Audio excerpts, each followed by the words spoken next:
नमस्कार, आप देख रहे हैं खबर उत्तर प्रदेश। मैं हूं आपके साथ तनवीर। रुक करते हैं खबरों का, लेकिन उससे पहले एक नजर डालते हैं इस वक्त की हेडलाइंस पर। उत्तर प्रदेश में अब 7 मीटर चौड़ी सड़क पर बन सकेगा वेयर हाउस और लॉजिस्टिक पार्क। योगी सरकार ने रेगुलेशन में किया संशोधन। वित्त मंत्री सुरेश खन्ना उत्कृष्ट विधायक चयनित, सदन में होगा सम्मान। समिति की बैठक में किया गया चयन।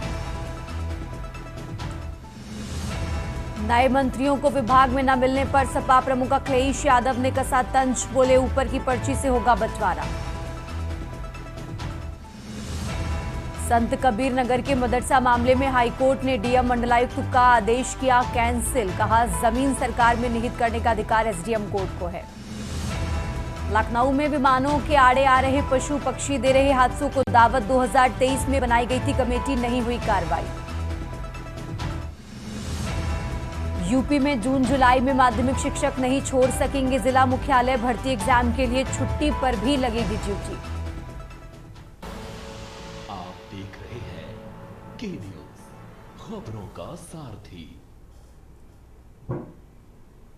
और अब रुक करते हैं खबरों का और बुलेटिन की शुरुआत करते हैं लखनऊ की खबर से। राजधानी लखनऊ से खबर आपको बता रहे हैं, जहां शिक्षा विभाग में 2 अधिकारियों के कार्यक्षेत्र में बदलाव किया गया है। तो सुरेंद्र कुमार तिवारी अपर शिक्षा निदेशक शिविर लखनऊ बनाए गए हैं। और इसी के साथ आपको बता दें, मनोज कुमार द्विवेदी अपर शिक्षा निदेशक प्रयागराज बनाए गए हैं। तो राजधानी लखनऊ से ये बड़ी खबर आपको बता रहे हैं, जहां यूपी माध्यमिक शिक्षा विभाग में 2 अधिकारियों के तबादले किए गए हैं। और एक एक कर ये नाम भी आपको बता रहे हैं, जहां मनोज कुमार द्विवेदी अपर शिक्षा निदेशक प्रयागराज बनाए गए। और इसी के साथ सुरेंद्र कुमार तिवारी अपर शिक्षा निदेशक शिविर लखनऊ बनाए गए हैं। तो राजधानी लखनऊ से ये बड़ी खबर आपको बता रहे हैं, जहां शिक्षा विभाग में 2 अधिकारियों के कार्यक्षेत्र में बदलाव किया गया है। सुरेंद्र कुमार तिवारी अपर शिक्षा निदेशक शिविर लखनऊ बनाए गए हैं। और इसी के साथ आपको बता दें, मनोज कुमार द्विवेदी अपर शिक्षा निदेशक प्रयागराज बनाए गए हैं। तो यूपी माध्यमिक शिक्षा विभाग में 2 अधिकारियों के तबादले किए गए। लखनऊ से खबर आपको बता रहे हैं। शिक्षा विभाग में 2 अधिकारियों के कार्यक्षेत्र में बदलाव किया गया है और दोनों अधिकारियों के नाम भी हम आपको बता रहे हैं। लखनऊ से ये हम जानकारी आपको बता रहे हैं, जहां सुरेंद्र कुमार तिवारी अपर शिक्षा निदेशक शिविर लखनऊ बनाए गए। और इसी के साथ आपको बता दें, मनोज कुमार द्विवेदी अपर शिक्षा निदेशक प्रयागराज बनाए गए हैं।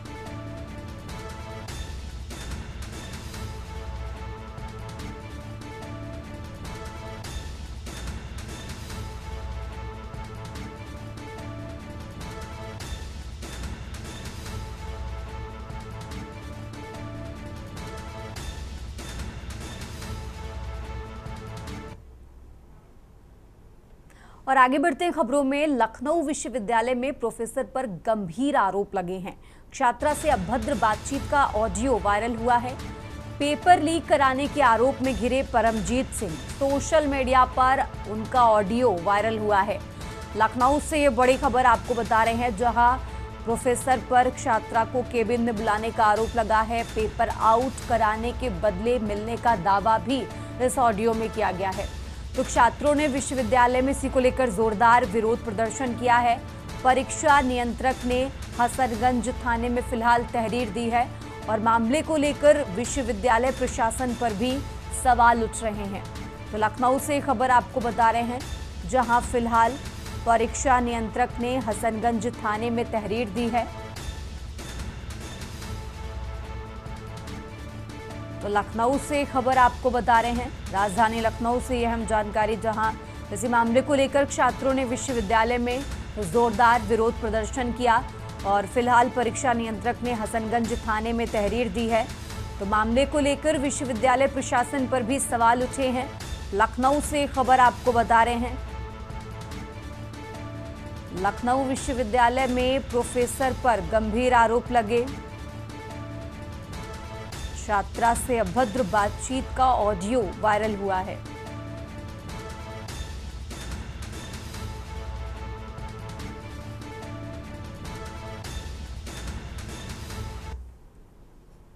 और अब खबर फिरोजाबाद से है, जहां फिरोजाबाद में पर्यावरण संरक्षण और ईंधन बचत को लेकर जिला प्रशासन ने अनोखी पहल करते हुए हर शुक्रवार को नो व्हीकल डे घोषित किया है। जिलाधिकारी संतोष कुमार शर्मा के निर्देश पर शुक्रवार को डीएम अपने आवास से पैदल चलकर कार्यालय पहुंचे।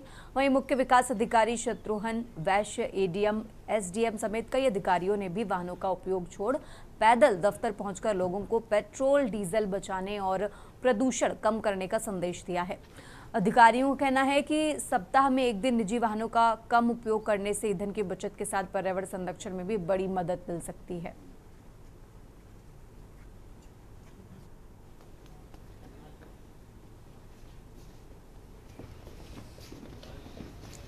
देखिए, कल ही हम लोगों ने एक बैठक में निर्णय लिया था, सप्ताह में एक दिन हम लोग नो व्हीकल डे ईंधन युक्त वाहन है उसका उपयोग नहीं करेंगे। और उसके क्रम में आज हमारे जनपद के जो अधिकारी बने सभी ने अपना अल्टरनेट माध्यम अपनाया। अधिकांश लोग पैदल आया करते हैं और इसके माध्यम से सभी जनपद वासियों के लिए एक अपील है, तो ईंधन की जो जितनी आवश्यकता हो जहाँ पे एक सुरक्षित भविष्य के लिए राष्ट्रहित और ईंधन को बचाने का पूर्ण कार्य है कि निजी ईंधन वो बेहतर है। और इसके साथ ही साथ जब हम अल्टरनेटिव करते हैं चाहे पैदल आए तो फिर आप देखें कि एक आपकी जो कार्य क्षमता है। रामपुर कलेक्ट्रेट परिसर में शहर विधायक आकाश सक्सेना ने विद्युत विभाग की 4 गाड़ियों को हरी झंडी दिखाकर रवाना किया। इन गाड़ियों का उद्देश्य जिले में बिजली से संबंधित किसी भी बड़ी दुर्घटना या फॉल्ट की स्थिति में तत्काल मौके पर पहुंचकर समस्या का निस्तारण करना बताया गया। इस अवसर पर विधायक ने कहा कि ये विभाग की एक अच्छी पहल है जिससे आपात स्थिति में तेजी से कार्रवाई हो सकेगी। उन्होंने ईंधन बचत को लेकर कहा कि प्रधानमंत्री की अपील के अनुसार ईंधन का कम से कम उपयोग करना चाहिए और अब जब जनता इसे अपनाएगी तो खपत घटेगी और भविष्य में दामों पर भी असर पड़ेगा।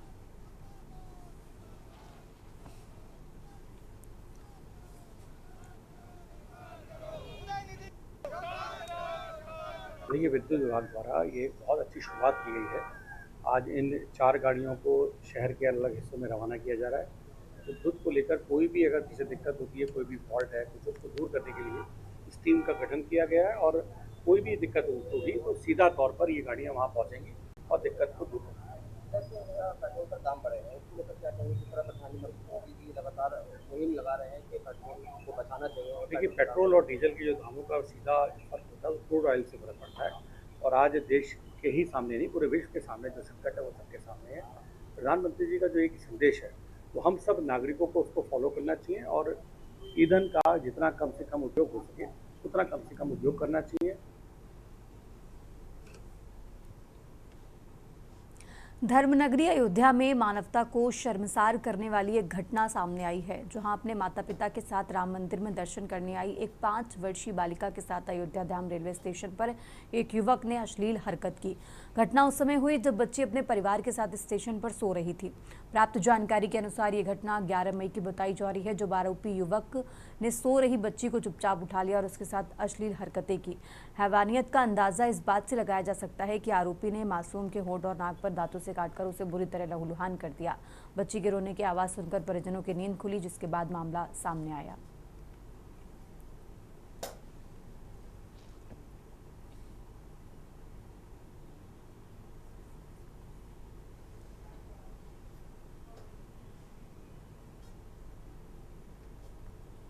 और अब खबर अम्बेडकर नगर से है, जहां खेल एवं युवा कल्याण अम्बेडकर नगर के प्रभारी मंत्री गिरीश चंद्र यादव अकबरपुर तहसील क्षेत्र के कूड़ा मोहम्मद गांव पहुंचे। बता दें कि अम्बेडकर नगर के कूड़ा मोहम्मदगढ़ गांव में 14 मई की रात आंधी तूफान के कारण एक दीवार गिरने से सुखना देवी का आकस्मिक निधन हो गया। घटना की जानकारी मिली तो जिलाधिकारी ईशा प्रिया पहुंची थी। आज प्रभारी मंत्री बीजेपी जिलाध्यक्ष त्रयंबकर तिवारी, उपाध्यक्ष विमलेंद्र प्रताप, मोनू सिंह, जिलाधिकारी ईशा प्रिया, अपर जिलाधिकारी सहित कई लोग मौजूद रहे।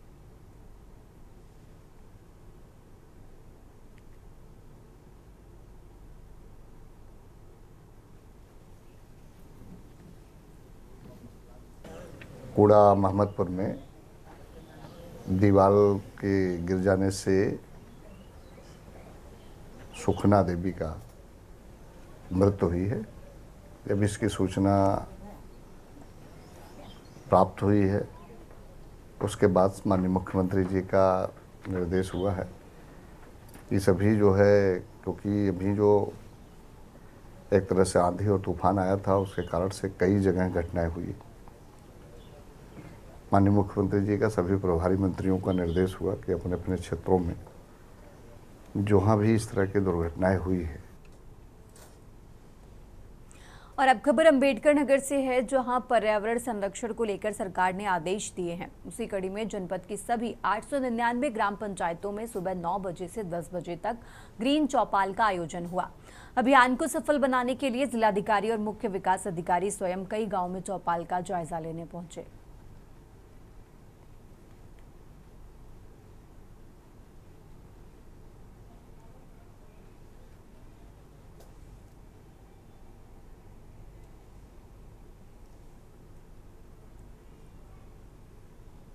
और अब खबर कौशाम्बी से है, जहां कौशाम्बी जनपद के चर्चित पूर्व प्रधान मनोज हत्याकांड में पुलिस को एक बड़ी सफलता हाथ लगी है। पुलिस ने इस सनसनीखेज वारदात की गुत्थी सुलझाते हुए पट्टी नरवर ग्राम सभा के वर्तमान प्रधान रोशनलाल पासी को गिरफ्तार कर लिया है। पुलिस जांच में सामने आया कि रोशनलाल पासी ही इस पूरे हत्याकांड का मास्टरमाइंड था।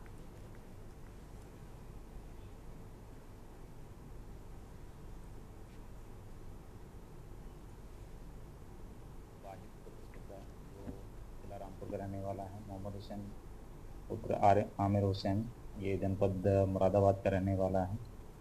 और ये दोनों गिरफ्तार हुए हैं। वाहिद पर पूर्व के 23 मुकदमे हैं, मोहम्मद हुसैन पर पूर्व के 5 मुकदमे हैं। ये इस तरह के प्रकरण में पहले भी जेल में गए हैं। इनके पास से जो अन्य बरामदगी हुई है वो 1 अदद एंड्रॉयड मोबाइल फ़ोन, 1 अदद कीपैड फ़ोन इनसे बरामद हुआ है। पूछताछ में इनके द्वारा स्वीकार किया गया है कि इनका एक और साथी है मोहम्मद हनीफ, जो इसमें वांछित है। उसके लिए भी टीमें गठित की गई हैं, वो जल्दी ही गिरफ्तार किया जाएगा।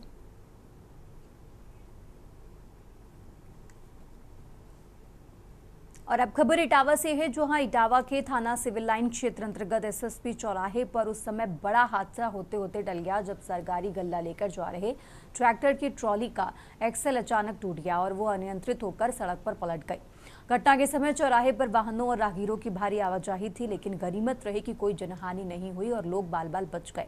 हादसे के बाद मौके पर अफरा तफरी मच गई। सूचना पर पहुंची पुलिस ने यातायात को सुचारू कराया और सड़क पर बिखरे सरकारी गल्ले को सुरक्षित हटवाया।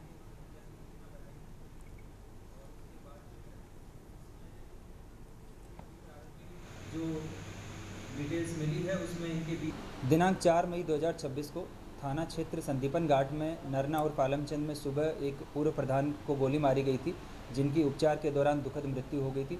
पुलिस द्वारा इसमें सुसंगत धाराओं में मुकदमा पंजीकृत करते हुए इसमें घटना का अनावरण किया गया था।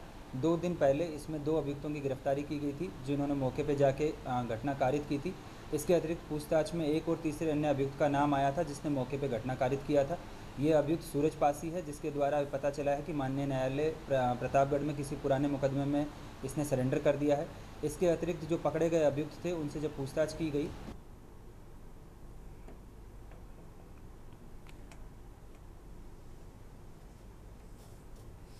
और अब खबर एटा से है, जहां मारहरा तहसील क्षेत्र के ग्राम अखतौली में चकबंदी योजना में अनियमितताओं और अवैधानिकताओं के आरोप लगाते हुए ग्रामीणों ने जिलाधिकारी को ज्ञापन सौंपा है।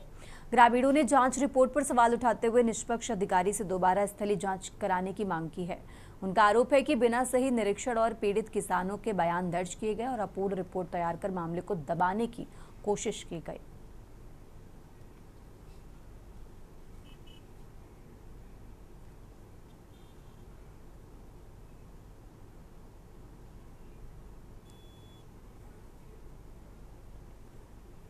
और आगे बढ़ते खबरों में खबर औरैया से है, जहां औरैया के सपा कार्यालय ककोर में प्रतीक यादव के निधन पर शोक सभा आयोजित की गई, जिसमें सपा पदाधिकारियों और कार्यकर्ताओं ने 2 मिनट का मौन रखकर श्रद्धांजलि दी। जिलाध्यक्ष सर्वेश बाबू गौतम ने इसे अपूर्णीय क्षति बताते हुए कहा कि दुख की इस घड़ी में पूरा समाजवादी परिवार परिजनों के साथ खड़ा है। इस दौरान कार्यकर्ताओं ने पुष्प अर्पित कर दिवंगत आत्मा की शांति के लिए प्रार्थना की।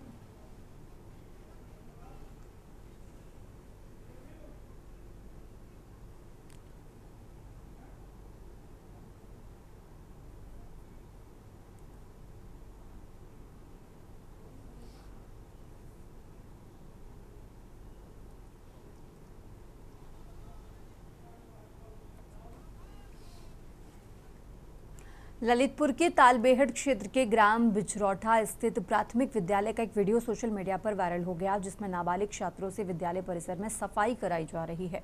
आरोप है कि विद्यालय में अनुचर और रसोइयों की मौजूदगी के बावजूद बच्चों को पढ़ाई से वंचित कर उनसे सफाई का काम कराया गया।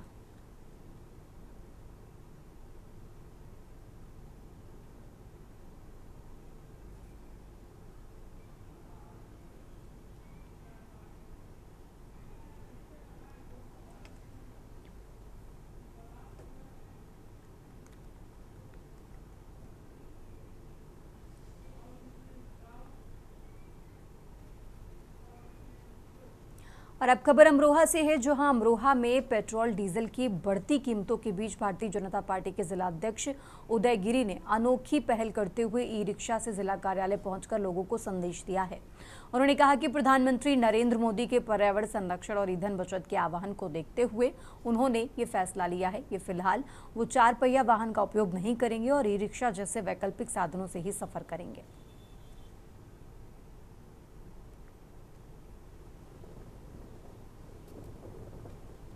देखिए, विद्युत विभाग द्वारा ये बहुत अच्छी शुरुआत की गई है। आज इन 4 गाड़ियों को शहर के अलग हिस्सों में रवाना किया जा रहा है। तो दुध को लेकर कोई भी अगर किसी दिक्कत होती है, कोई भी फॉल्ट है, कुछ उसको दूर करने के लिए इस टीम का गठन किया गया है और कोई भी दिक्कत होगी तो सीधा तौर पर ये गाड़ियाँ वहाँ पहुँचेंगी और दिक्कत को दूर करेंगी। जैसे पेट्रोल का दाम बढ़े हैं, उसको लेकर क्या कहेंगे? जिस तरह प्रधानमंत्री मोदी जी लगातार मुहिम लगा रहे हैं कि पेट्रोल को बचाना चाहिए। और देखिए, पेट्रोल और डीजल के जो दामों का सीधा फर्क होता है वो क्रूड ऑयल से फर्क पड़ता है और आज देश के ही सामने नहीं, पूरे विश्व के सामने जो संकट है वो सबके सामने है। प्रधानमंत्री जी का जो एक संदेश है वो हम सब नागरिकों को उसको फॉलो करना चाहिए और ईंधन का जितना कम से कम उपयोग हो सके उतना कम से कम उपयोग करना चाहिए। बढ़ती ईंधन खपत और पर्यावरण संरक्षण को लेकर फिरोजाबाद जिला प्रशासन ने अनोखी पहल शुरू की है। जिलाधिकारी की पहल का असर प्रशासनिक अमले में साफ दिखाई दिया। महापौर कामिनी राठौर अपने आवास से ई स्कूटी खुद चलाकर अपने ऑफिस नगर निगम पहुंची।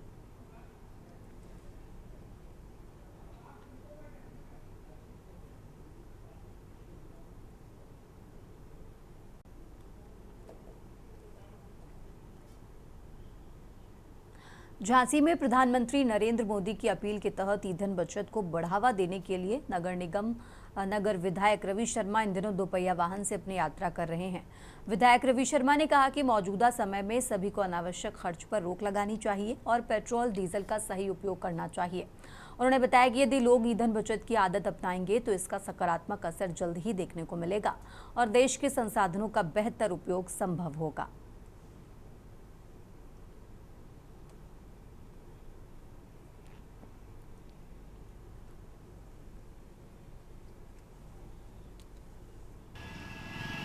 आदरणीय प्रधानमंत्री जी ने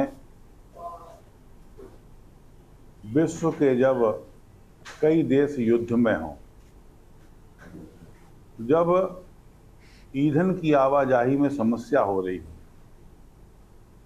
तब आदरणीय प्रधानमंत्री जी ने इस युद्ध के काल में देश में एक अपील की है। वह अपील है कि हम ऊर्जा को कैसे बचाएं, हम ईंधन को कैसे बचाएं, हम स्वदेशी की तरफ ज़्यादा से ज़्यादा शिफ्ट कैसे हों, जिससे कि विदेशी मुद्रा कोष जो भारत के पास है उसे हम ज़्यादा दिन तक बचा के रख पाएं।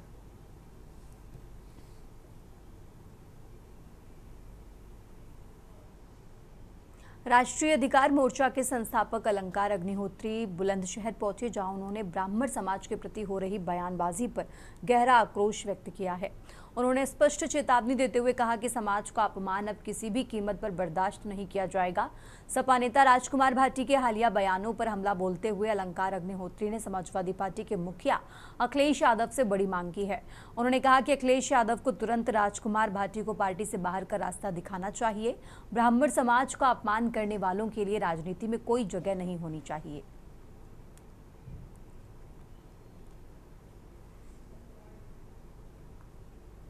जब आपके देश में आपके समाज का प्रतिनिधित्व खत्म हो जाता है, आपके समाज को बेचने वाले जनप्रतिनिधि बैठे होते हैं। जिस तरीके से मैं बताऊं कि जब हमारे सत्ता में, चाहे उत्तर प्रदेश सरकार में चाहे केंद्र सरकार में। मैं अगर ब्राह्मण समाज से हूँ तो मेरे ब्राह्मण समाज को बेचने वाले MP MLA बैठे हुए हैं, जिन्होंने एक ब्राह्मण बटुक शिष्य की चोटी, शंकराचार्य जी के बटुक शिष्य की चोटी माघ मेले प्रयागराज में खींच के पीटा गया, वृद्ध सन्यासियों को पीटा गया। इन नक्कारे, मैं बोलता हूँ, इन नक्कारे कुल कलंकी ब्राह्मण MP MLA से एक शब्द नहीं निकला। ये पार्टी के साथ हैं, एक कंपनी के साथ हैं, उसके कंपनी के बंधुआ मजदूर हैं। जब यूजीसी रेगुलेशन में एक भी नक्कारा जनप्रतिनिधि, नक्कारा मैं कुल कलंकी बोलता हूं, आपके लिए नहीं बोला। आपके ही पार्टी के वयोवृद्ध माननीय कलराज मिश्र जी ने बोल दिया कि यूजीसी रेगुलेशन 2026 असंवैधानिक है। खबर उत्तर प्रदेश में फिलहाल इतना ही। आप देखते रहिए के न्यूज़ इंडिया।